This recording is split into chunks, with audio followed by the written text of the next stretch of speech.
نبي سلام عليك يا رسول سلام عليك يا حبيب سلام عليك صلوات الله عليك محمد وبارك سلم عليه اللهم صل على سيدنا محمد وعلى ال سيدنا محمد وبارك سلم. அல்ஹம்துலில்லாஹ், அல்லாஹ் சுப்ஹானஹு வ தஆலா நம் அனைவர்களையும் இன்சான்களாக தேர்ந்தெடுத்து ரசூலே கரீம் முஹம்மது ஸல்லல்லாஹு அலைஹி வஸல்லம் அவருடைய உம்மத்திலே சாலிஹான தாய் தந்தையருடைய கருவிலிருந்து பிறக்கச் செய்து பாக்கியங்களிலே உன்னதமான பாக்கியமான ஒரு வலிய முர்ஷிதர் நம் மீது சாட்சி அவர்களுக்கு கையிலே பையத்து செய்ய வைத்து அந்த வல்லோனை அறிவதற்காகவும் அவனை திக்ர் செய்வதற்காகவும் அவனை அடைந்து கொள்வதற்காகவும் அல்லாஹ் சுப்ஹானஹு வ தஆலா தௌஃபீக் செய்திருக்கிறார். அல்ஹம்துலில்லாஹ். அல்லாஹ்வுடைய மாபெரும் கிருபை இந்த புனிதமான திக்ர் மஜ்லிஸ்ல நம்மள அனைவர்களையும் ஒன்று கூட செய்து அவனை பற்றிய ஞானங்களை பேசவும் கேட்கவும் அவனை திக்ர் செய்யவும் அல்லாஹ் சுப்ஹானஹு வ தஆலா தௌஃபீக் செய்திருக்கிறார். அல்ஹம்துலில்லாஹ். அல்லாஹ்வுடைய மாபெரும் ஃபضل கிருபை நம்மள அல்லாஹ் சுப்ஹானஹு வ தஆலா இந்த தரீகத்துல ஒரு ஷேக நம்மளுக்கு சாட்சி அவர் கையில பையத் செய்ய வைத்து அவனை பற்றிய அந்த ஞானங்களை அறிவதற்கு அல்லாஹ் தௌஃபீக் செய்கின்றார். இந்த தரீகத்து பாதை ஒரு ஞானத்தின் திறவுகோல். அந்த திறவுகோல் என்பது நம்மளுடைய ஷேமார்கள். அல்லாஹ்வுடைய ஞானத்தை பெற வேண்டும் என்றால் அல்லாஹ்வே கூறுகின்றான், என்னை பற்றி அறிந்தவர்களிடம் போய் தெரிந்து கொள்ளுங்கள். அப்ப அந்த அறிந்தவர்கள் நம்ம ஷேமார்கள் அவருடைய வாழ்க்கைகளை அர்ப்பணித்து அவனிலேயே அவனுடைய ஞானங்களிலே மூழ்கி அந்த வல்லோனின் ரகசியங்களை அவனிடமிருந்தே பெற்றுக்கொண்டு அவர்கள் மட்டும் வைத்துக் கொள்ளாமல் நம்ம போல உள்ள ஜாகிர்களுக்கும் அதை பரப்பிக் கொண்டே இருக்கின்றார்கள். இந்த ஷேமார்களுடைய இந்த தொடர்பு இல்லைண்டா நம்மளுடைய வாழ்க்கையெல்லாம் எப்படி இருக்கும், எந்த கதியில இருக்கும்? அல்லாஹ்வுடைய நோக்கமே இன்சான்களை படைத்தது தன்னை பற்றி அறிய வேண்டும் என்றுதான். தன்னை அறிய வேண்டும் என்றால் அவனை அறியறது. அவன் படைத்த மஹ்லூக்கள் அவனை அறிய வேண்டும். ஏன்னா அவன் அறியணுண்டா அப்ப அவன்ல குறைபாடு இருக்குன்னு அர்த்தமா. அவுதுபில்லா. அவன் முற்றிலும் அவனை பற்றி முழுசாக அறிந்த காரணத்தினால்தான் அவன் ஆசைப்பட்டான் அவனுடைய வல்லமைகளை நாம் படைக்கக்கூடிய அந்த மஹ்லூக்கள் அறிந்து கொள்ள வேண்டும் அப்படி என்பது. அதற்காகத்தான் அல்லாஹ் சுப்ஹானஹு வ தஆலா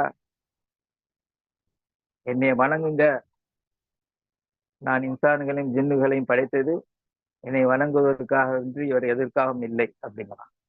அந்த வணக்கம் என்றால் என்ன? அவனை வணங்குவது என்றால் முற்றிலும் அவனுக்கு வழிபடுவது என்றால் வணங்குவது என்றால் அவனை பற்றி விளங்கினால்தான் நம்ம முற்றிலும் வணங்க முடியும். அவன் ஏன் வணங்க வேண்டும் என்ற கேள்வி வரும். அந்த கேள்வி எல்லாம் நம்ம ஷேமார்கள் நமக்கு அந்த விடைகளை தந்துட்டாங்க, போதிச்சிட்டாங்க. அல்லாஹ் தான் நம்ம தேவைகளை பூர்த்தி செய்யறான். எந்த தேவைகளை அவன் பூர்த்தி செய்யல அப்படின்னு கேட்டா அனைத்து தேவைகளையும் பூர்த்தி செய்ய. எந்த ஒரு தேவையும் அவன் அன்றி நமக்கு எந்த ஒரு நிஸ்பத்து மூலியமாவோ எது மூலியமாவோ நமக்கு பூர்த்தி ஆகாது. அதெல்லாம் நம்ம அந்த நாலேஜ் எல்லாம் பெற்றுட்டோம், அந்த அறிவெல்லாம் நமக்கு கிடைச்சிருச்சு. இருந்த போதிலும் நம்மளுடைய அலட்சியத்தனத்தினால அதை உபயோகித்து அந்த வல்லவனுடைய அந்த அன்பையும் அவனுடைய இந்த நெருக்கத்தையும் பெற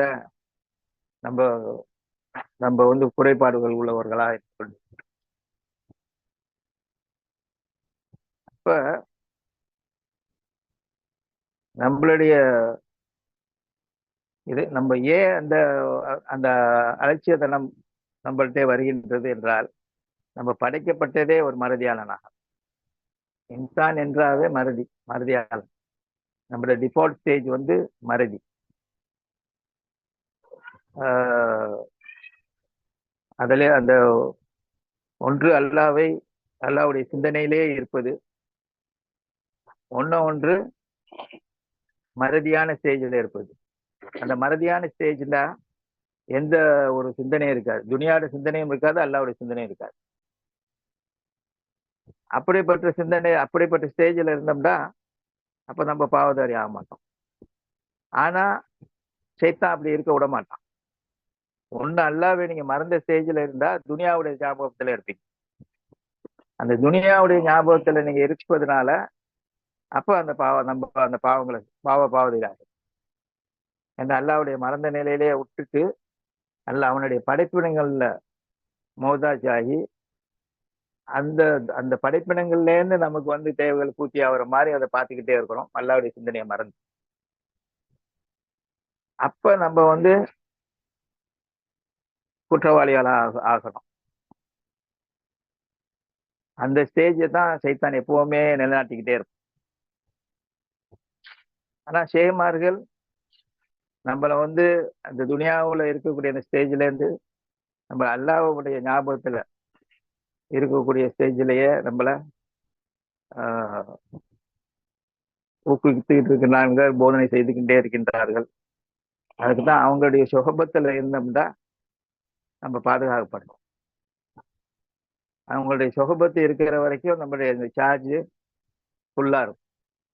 உதாரணத்துக்கு திக்ர் மஜ்லிஸுக்கு வர்றோம், வந்து இன்றைக்கு உள்ள அந்த ஒவ்வொரு மஜ்லிஸிலே நம்ம பெறக்கூடிய அந்த ஞானங்கள், அந்த அல்லாஹ்வுடைய அந்த ஞானங்களை நம்ம பெற்று அந்த ஃபுல் சார்ஜில் போவோம். அடுத்த வாரம் வர்றதுக்குள்ள அப்படியே நம்மளுக்கு நல்லா நமக்கு தெரியும், படிப்படியா அப்படியே குறைஞ்சி. இப்ப இந்த மாதிரி திக்ரி மஜ்லிஸ்கள் ஏற்படாமல் இருந்திருந்தா நம்ம எப்படிப்பட்ட நஷ்டவாளிகளா? நம்ம வந்து ஷேஹ்மாட கையை பிடிச்சாலும் கூட இந்த மாதிரி திக்ரி மஜ்லிஸ் நம்ம கலந்துக்கலன்னா நம்மளும் ஒரு சராசரி ஷேஹ்மார்கள் கிடைக்காதவர்கள் போலதான் நம்மளும் நம்ம வாழ்க்கையில வாழ்ந்துக்கிட்டு.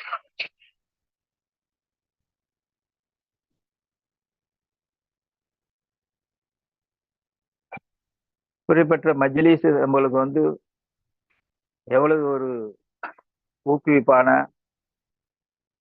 நமக்கு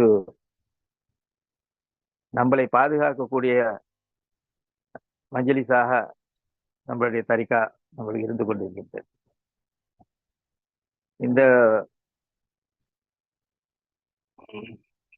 இந்த வாழ்க்கையில நம்ம ஞானங்கள் எல்லாம் பெறுகின்றோம். ஆனா அதை இஸ்திகாமத்தா நம்ம வந்து அதை செயல்படுத்துறது தான் நம்மள்ட்ட ஒரு குறைபாடாக இருக்கு. மற்றவங்களை பற்றி இல்லை, என்னை பத்தியே நான் சொல்லிக்கிறேன், என்னுடைய நப்சுக்கே நான் சொல்றேன்.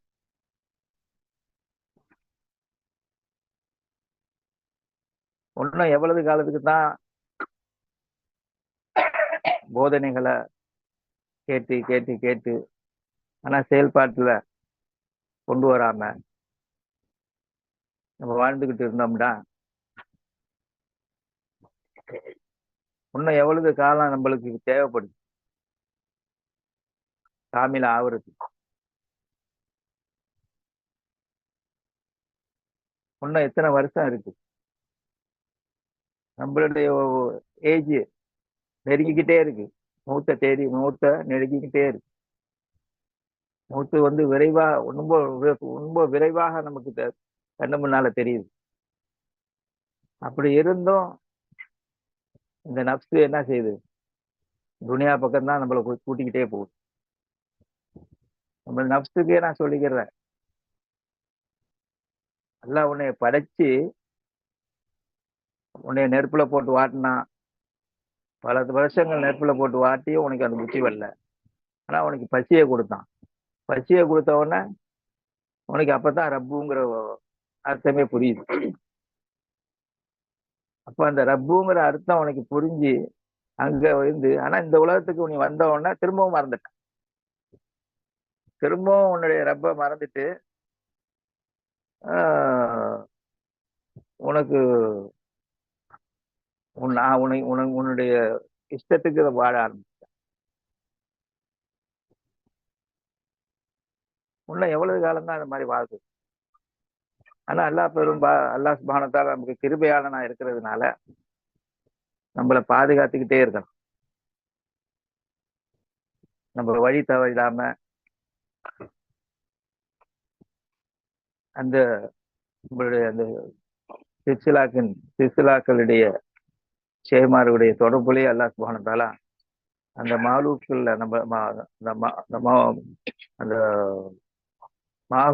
அந்த மாகுல்லையே நம்மளை வைத்துக்கொண்டு அந்த மற்றவர்கள் மாதிரி வழி தவறி போனவர்கள் மாதிரி அல்லாஹ் சுப்ஹானஹு வ தஆலா நம்மளை விட்டு விடாம அல்லாஹ் நம்மளை பாதுகாத்துக்கிட்டானா இது அல்லாஹ்வுக்கு எவ்வளவு பெரிய சுக்கூர் நம்ம செய்ய வேண்டிய கடமையாக இருக்கு. மௌத்து நெருங்கிக்கிட்டே இருக்கு, எப்ப வரும்னு தெரியல. ஆனா நப்சு அல்லாஹ்வுடைய சிந்தனையிலேயே ஏன் காமில் ஆக மாட்டேங்குது? அதைத்தான் என் நப்சுரை கேட்டுக்கிட்டே இருக்கு. ஞானங்களை எல்லாம் பெற்றுட்டா, தேவலை பூர்த்தி செய்யக்கூடிய அல்லாஹ்வை தவிர யாரும் இல்லைன்னு விளங்கிட்டா, ஒவ்வொரு சன்னமும் அவனுடைய உதவி இல்லாமல், அவனுடைய கருணை இல்லாமல் எந்த ஒரு காரியம் நமக்கு நடப்பதில்லைன்னு விளங்கிட்டா. அப்படி இருந்தும் முன்னாடி ஏன் ஒரு முழுமையாக ஈடுபட முடியாம இருக்கு? அந்த இந்த துனியா நீ மறதியாளன் தான். மறதியாளனா இருந்தா நீ ஒரு எதை அல்லாவே நினைக்காம துனியாவை நினைக்காம இருந்தீங்கன்னா அல்ஹம்துலில்லாஹ். ஆனா துனியாவை நினைச்சுக்கிட்டே இருக்கியே, ஏன் அந்த துனியா பக்கம் போய்கிட்டு இருக்க? துனியாவில தான் வாழ்றோம், உண்மைதான். ஆனா படைத்தனை வச்சு கொண்டுல வாழ சொல்றான்ல. நான் தானே உனக்கு எல்லா உதவியும் பண்றேன், உன் தேவைகளை அனைத்தையும் நான் தானே பூர்த்தி ஆக்குன்றேன். லா இலாஹ இல்லல்லாஹ். எந்த ஒரு மகளுக்கும் உன் தேவைகளை பூர்த்தி செய்யாது, நான் தான் உன் தேவை பூர்த்தி செய்ய. விளக்கங்களை எல்லாம் பெற்றுட்டிய, ஏன் முழுமையா உன்னாட்டி ஆக முடியாது? ஆனா நம்மளுடைய சேமார்கள்லாம் ஆயிருக்காங்களே, ஆவாதவர்கள் யாரும் இல்லையே. எத்தனையோ நாதாக்கள் ஆகிக்கிட்டு தான் இருக்கு, ஏன் உன்னாட்டி முடியல?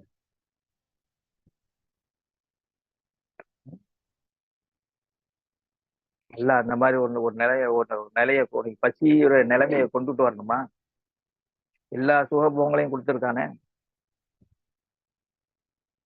வாழ்க்கையில உனக்கு தேவைக்கு மிஞ்சிய பொருளாதாரத்தை கொடுத்துருக்கிறான், மனைவி மக்களை கொடுத்துருக்கிறான், உனக்கு அன்பானவர்களை அத்தனை பேரையும் உனக்கு தேவையானவர்களை உனக்கு கொடுத்துருக்க.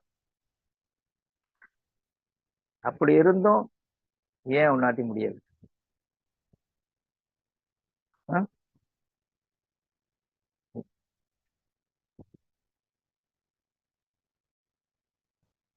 நம்மளுடைய முயற்சி பத்தலையா?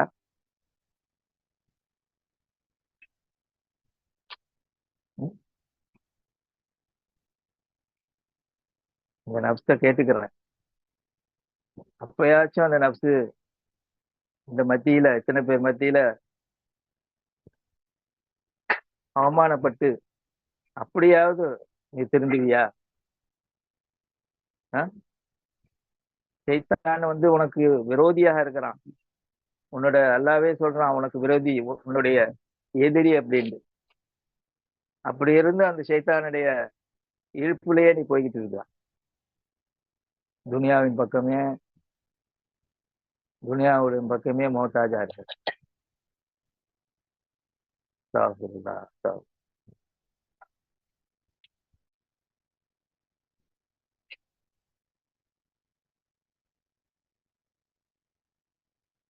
இன்ஷா அல்லாஹ். அல்லாஹ் சுப்ஹானஹு வ தஆலா நம்ம நாடுகளையும் இந்த மாதிரி துனியாவுடைய மௌத்தாக இருக்காம